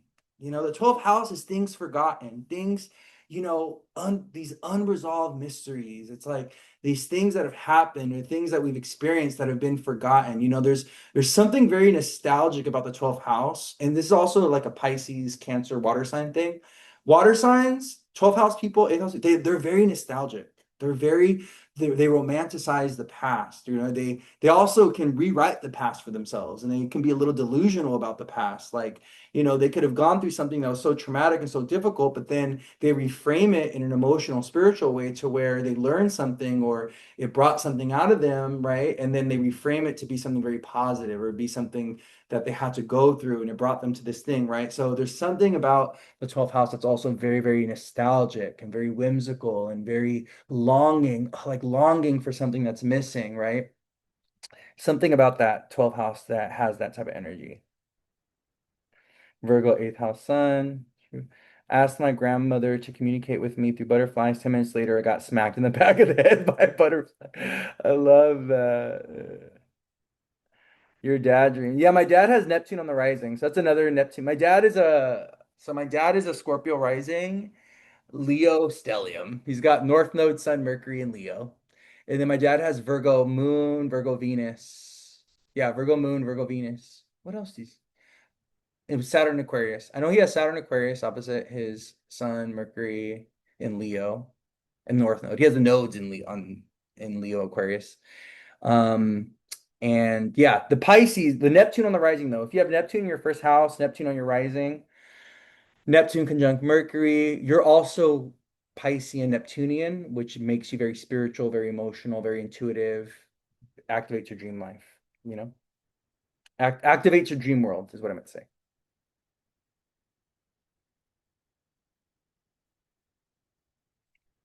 She said homelessness and drug addicts in prison. Oh my God, my life. Yeah, yeah, you gotta be careful. You gotta be careful if you have 12th house Mars, 12th house Venus, or even if you have it in the eighth, Venus, Mars in the eighth. Okay, you just gotta be careful with love because You know, you're going to attract partners that are needy, that are a victim, that are traumatized, that have some kind of addiction, that self-sabotage or self-destructive. You have karma with those people, right? And I think a lot of people that have 12th house, 8th house, Mars, Venus stuff going on, or they have like an afflicted Venus, afflicted Mars like me, there's certain karma that they have with love, or they're here to learn like you can't save or rescue or help people sometimes. Sometimes you can, but most of the time you can't, you know, and you can't like settle for less, or you can't, you know, fall in love with people that are a victim or that are self-destructive or that remind you of some kind of, you know, that are a reflection of some kind of childhood trauma, or they're a reflection of some kind of self-destructive parent or even a self-destructive sibling that you, or even a person that raised you, right?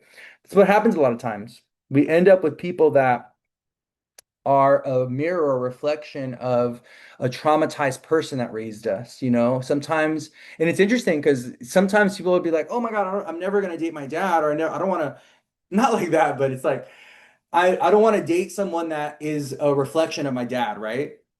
I don't want to date someone that's a, but actually, they're actually playing the role of their father, and they're ending up with someone that's actually more like their mother, right? Based on the based on the gender dynamic, and they can't even see it. It's like actually you're not dating someone that's like your mom, you're actually dating someone that's just like your dad, right? And so sometimes we that's why we have to kind of do we got to do a lot of inner work. We got to really be able to take a step back and look at ourselves and look at our life clearly so that we can see these recurring patterns, or we can see how there's certain energetic, you know, motifs or certain energetic themes that are being mirrored or reflected with the new people that we're talking to and stuff, right?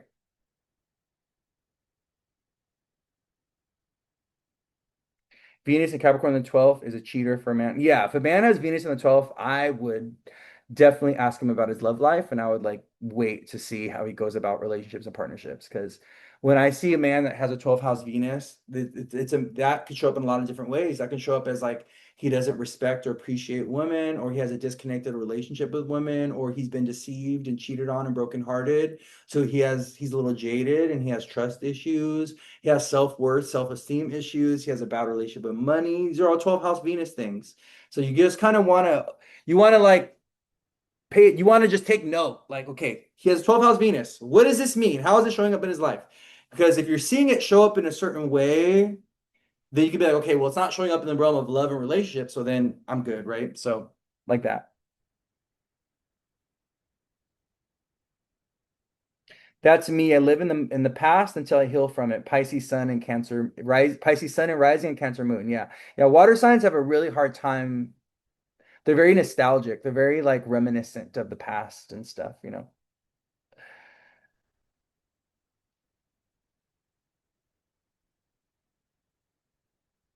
I tend to be attracted. Yeah, Jupiter is your husband in your chart. Yeah, in a woman's chart, Jupiter, you were very much attracted to our Jupiter placement. We end up with people that have, we actually marry usually people that have a connection to our Jupiter in some type of way, you know? So, like for instance, right, I was thinking about Meg the Stallion's chart. Meg, she is a Taurus rising. Yes. Taurus rising. She's an Aquarius sun, Leo moon, and then she has an eighth house Jupiter in Sagittarius. And Sagittarius rules what? Athletes. Sagittarius is sports, right? So she's with what's his name? Oh my God, why am I blanking on his name? Clay Thompson. She's with Clay Thompson, and he's a basketball player. Jupiter and Sag showing up. Does that make sense? So he doesn't have Sagittarius placements. So what's interesting about your Jupiter placement is your Jupiter placement is going to give you indications about your husband, especially your first husband. And he may not have anything in Sagittarius, but he's going to have energies or themes is connected to your Jupiter placement. So if you have Jupiter in Sag, he could be an athlete, he could be a foreigner, he could travel for work, you know, he can be very cultured. He can also be educated. He could have gone to school, gone to college, Jupiter and Sag, which is also what Clay Thompson did. He did go to college and he has a degree and everything, right? So that's just different ways that our Jupiter placement shows up. Well, okay, so for someone asked about asteroid Juno and over our Jupiter influence, I would always go with our Jupiter influence, okay? our asteroid Juno, like the asteroids, these are things that we're still working on. We're still researching. We're still discovering. Jupiter, as indicator of the husband, tried and true since the beginning of time, right? Like astrology, like going back to Vedic astrology, it's like we're always, it's Jupiter, right? Being one of the primary seven planets, tried and true, more guaranteed. Yes, you can go ahead and use your Juno placement, but I think we're still learning a lot about she said Jupiter and Sag. My husband is a trainer and has the seventh house in Sag. Yeah. Yeah. Yeah. So she has Jupiter in Sagittarius, and her husband, he's like very athletic. He's like a trainer. He trains, adults, and he trains kids, and he's very sporty, right? That's Sagittarius. So if you have Jupiter and Sag, you're going to see that, right? But like I was saying, going back to the asteroids, we're still discovering and uncovering and assigning meaning to the asteroids, right? So we're still learning about how to use asteroids in astrology, where I feel like with Jupiter, with the Jupiter placement, that is like we know what that is, right? We know what that is. That's more guaranteed.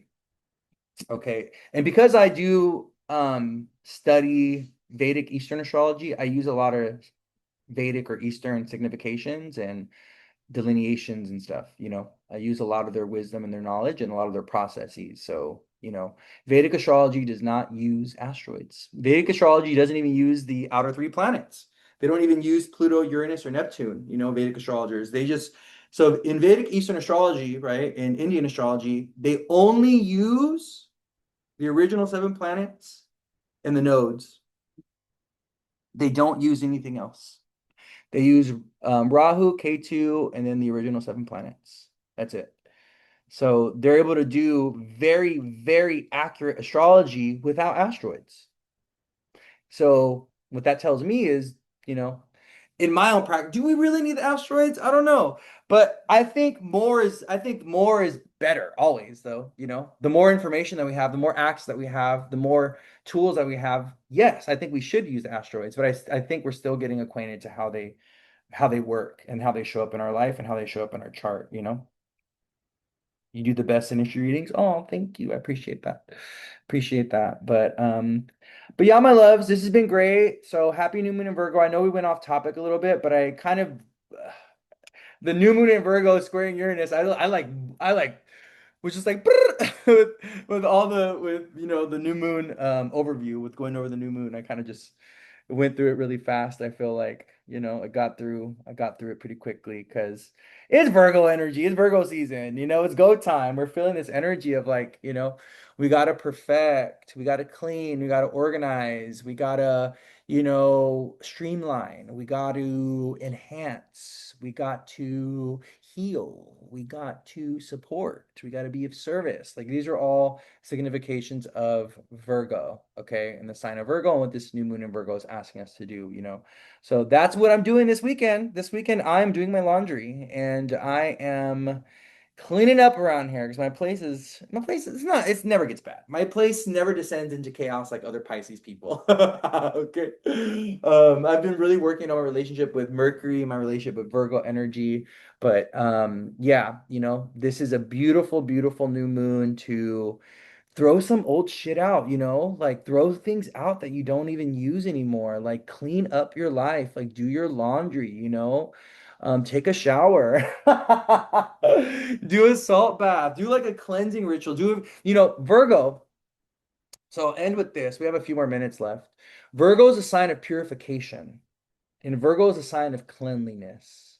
Virgo is the sign of our highest human potential, right? Virgo, it's interesting because we all have the axis of Pisces and Virgo, right?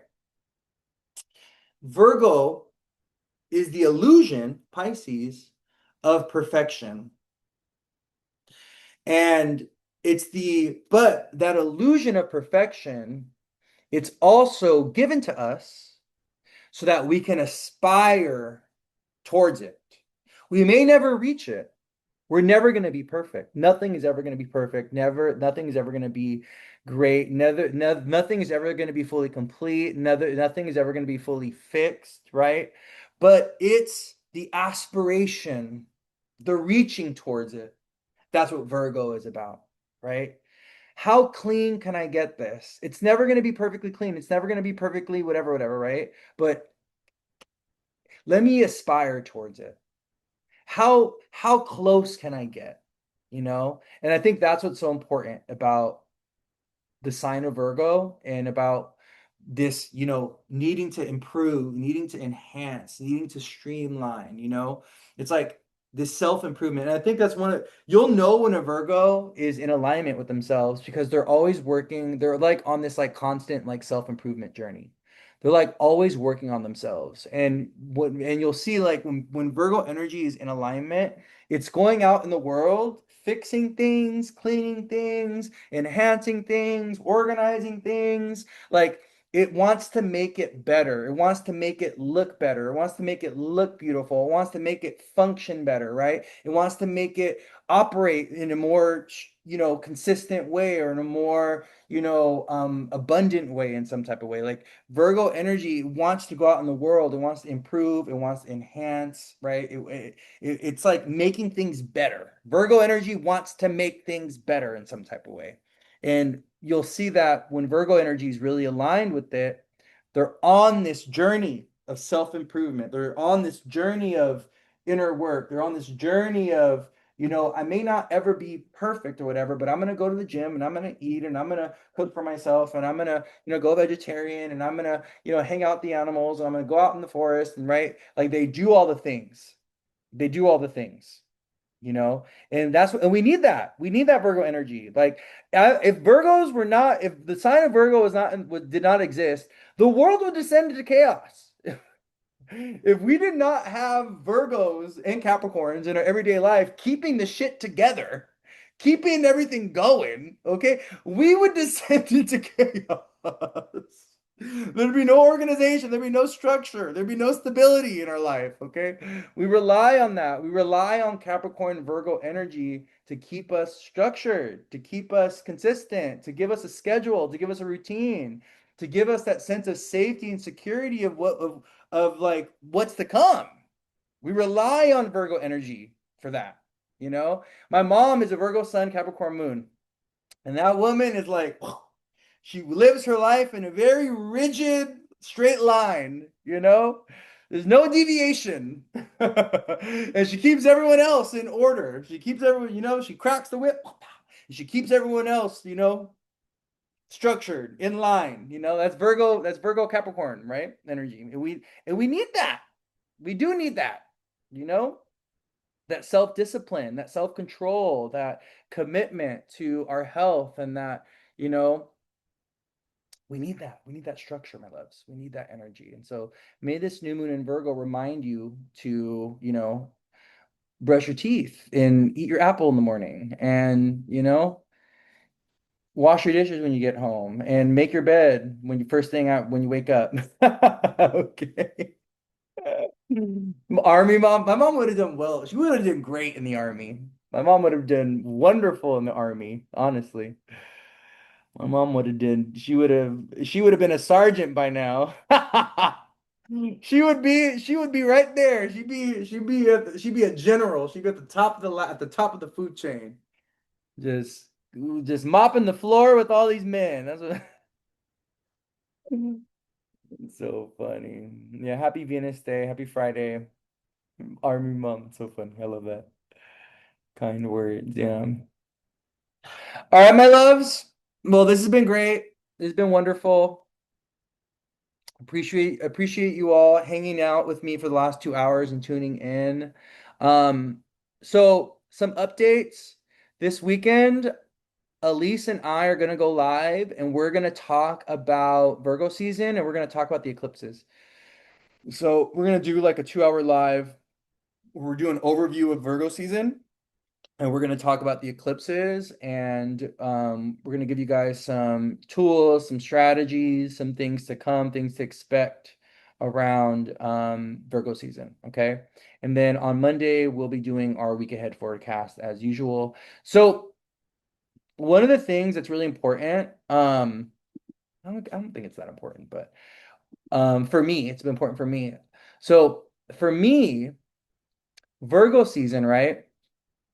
Well, I guess this is for everybody. So when the sun is rising in Virgo, or when the sun rises, right? When the sun rises around morning time, the sign that's rising after Virgo is Libra. And so Mars is on the rising. So when I was looking at like 9, 10 a.m., I was looking at the chart for like 9, 10 a.m. We have Libra on the rising with Mars. And that's my eighth house. So 9 a.m. is my eighth house where I have my south node and my Mars, and that's actually where Mars is at in the sky in Libra. So for me, this month or Virgo season, 9 a.m. is not a good time for me astrologically because not only is it my eighth house, but it's where I have my Mars and where I have my south node, and it's also where Mars is at in the sky. So this time, 12 p.m., is Scorpio on the rising, and it's where my Sun and my Mercury are at in the ninth house. So we're gonna be doing our lives 12 o'clock, 12 p.m. Pacific time, consistently for Virgo season because I did my live last Monday with the South with like Mars and Libra on the rising, and it was not, I just, the energy was just weird. It was just a weird energy. It was just weird energy because I was feeling very irritable and I was feeling very frustrated and, because the Mars on the rising. So we're going to be doing our lives at 12 o'clock. Okay. But yeah, this is called electional astrology. So electional astrology is using the chart to time events in your life. Even like when you go live or when you create something or when you launch something or when you birth something, right? And so I was looking at the chart. I was like, what happened? I was like, because I was feeling so funky and so weird on Monday. And I think we didn't do a full 2 hours for the week ahead. I cut it off like around like an hour and 15 or an hour and a half or something. And I was like, what was that? What was that energy? And I noticed it was Mars. It was Mars on the ascendant and Mars and Libra on the rising at that time. It was actually Mars was going over the ascendant right when I cut off the live. So to avoid that Mars and Libra energy, okay, and to avoid my eighth house, we're gonna be doing 12 o'clock lives now, this month, okay? All lives are gonna be around 12 p.m. Pacific time because that's Scorpio on the rising, and that's where my Sun and my Mercury are at, and it's just a better vibe, it's a better energy for me and for you guys as well. So that's another thing, the best time for you to do a live or the best time for you to like do something very like public if you're someone that's like a content creator, you want to start launching and creating content, the best time for you to do it is when your 10th house, first house, or fifth house are activated or on the ascendant, in some type of way, right? um because then you're going to get more recognition, you're going to get seen more, you're going to feel better, you're going to have a better time.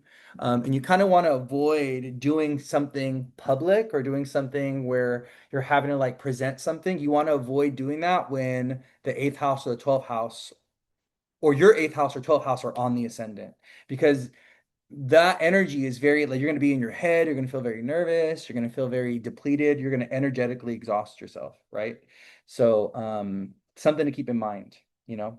Oh yeah, you can look at which planet rules that hour too. Yeah, yeah, I don't really use planetary hours, but you can. Yeah, there's so many different things that you can use. Yeah, you can use planetary hours. You can there's actually